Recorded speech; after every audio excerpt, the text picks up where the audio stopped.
Happy Friday morning to you all. If I'm talking to you this late, it means the Mystics were out on the West Coast, and indeed they were. The Aces essentially got their lick back from earlier this week. Asia Wilson, Chelsea Gray led the Aces past the Mystics 84-75. One thing of note here is Washington having everyone back didn't last too long as they lost Ariel Atkins and Shakira Austin. Both of them got dinged up in this one.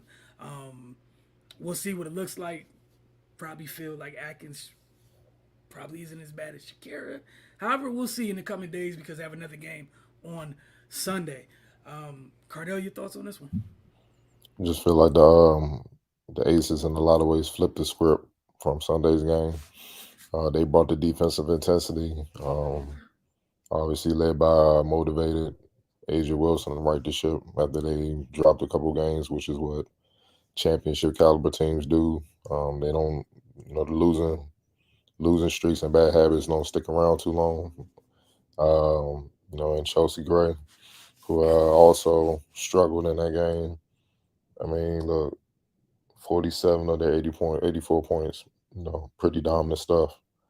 And, got a double double from Kelsey Plum and Alicia Clark was big off the bench with double figure scoring. With their defense, the way they held the Mystics down, especially when Atkins and Shakira went out, the way they held Delano down the first half for the most part, that's all they needed. And that was the cushion that they needed. So that's what I mean by how they kind of flipped the script. It was pretty much tough defense throughout the game. And they had a couple of players that scored enough for them to pull out a close game, and that's what it was.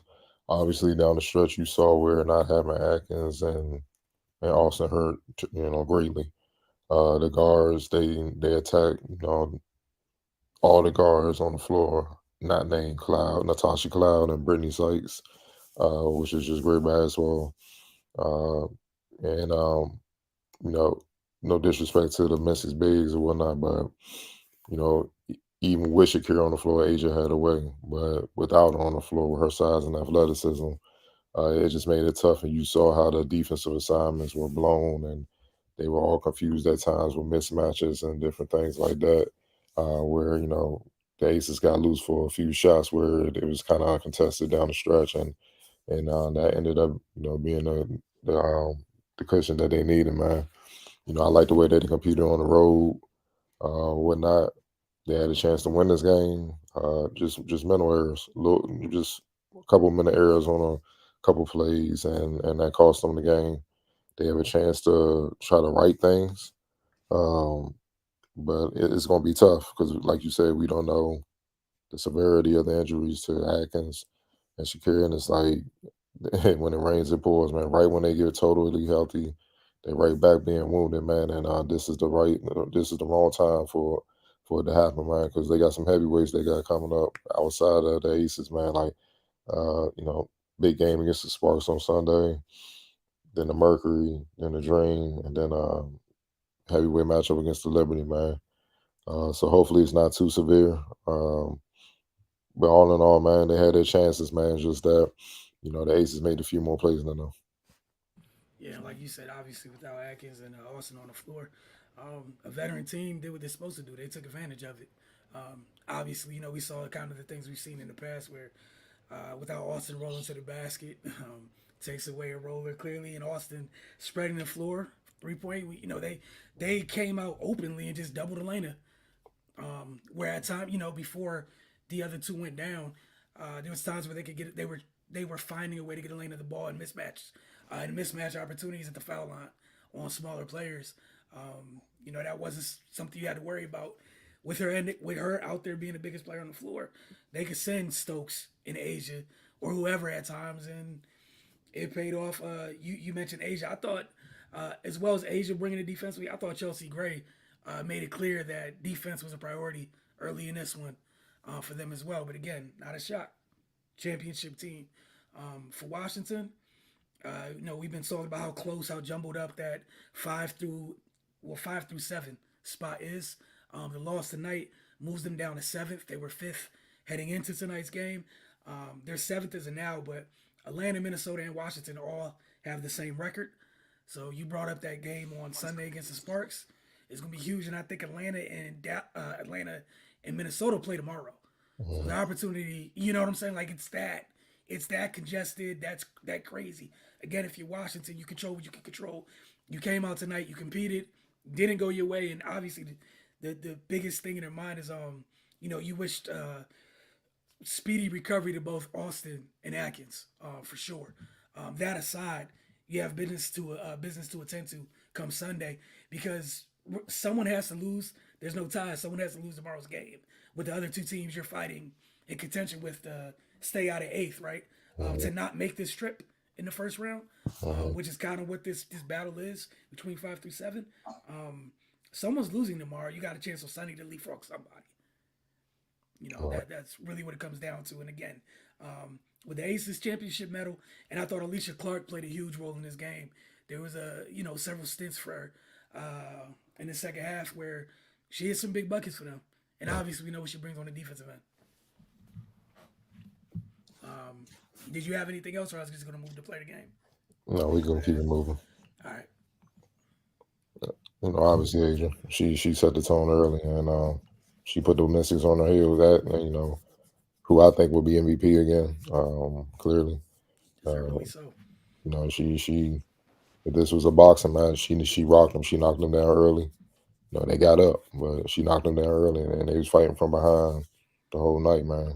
And she just held them off in a sense. So she was the one constant, and she did what MVPs do, Yeah, dominate. 10 for 14, knocked down a three, double double, like 4 blocks. You know, Another day at the office. man, X Factor. Definitely Chelsea Gray. The one thing when the Mystics won on Sunday, they held the Aces guards down along with Asian. That's what I mean. And their defense was outstanding. And I think they held them to 30% shooting. And then the Aces flipped it tonight where they held the Mystics to 39% shooting, including how, holding Deladon, inefficient in the first half. And then she got going in the second half. But, 21.7 to 13, 3 to 6 from three, 4 from the line. She didn't facilitate as much as she normally would, but she had two steals. She was strong defensively. Because, look at the Cloud and Sykes were both 5 for 14. Atkins had it going, but she got hurt. So when she left, they really clamped down on Cloud and Sykes and, made Deladon have to be more aggressive in the second half for they even to stay in the game, man. But it wasn't just about her scoring, man. Her defense was on point. Like I said, we knew they would be motivated when they returned home, and they showed it. For sure. And I think that's the thing. I think I walked away the most impressed by tonight is with how tough she is on the offensive end, how physical she is. It was on full display on the defensive end. Several Mhm. times, people driving to the cup, regardless of their position, she was just snatching the ball and we going the other way, or getting a hand on it and it turns into a scramble or what have you. Did her a great job on the end of the floor. And again, it's not too hard, or we shouldn't be shocked that she chipped in with 21 on the other end, and that goes to the balance the Aces have. There's some games where both her and Plum have 7, 8, 7, 8, 10 assists, whatnot. But yeah, I have no issues with Chelsea Gray being X factor. Again for Washington, they're 17-19. As of tonight, they're in seventh. They're going to change tomorrow on their off day by virtue of Minnesota and Atlanta playing, and then on Sunday's opportunity to build on whatever opportunity they get from tomorrow. I don't know off the top of my head what tiebreakers they have over Atlanta or Minnesota, if any. Um, but again, keep it simple.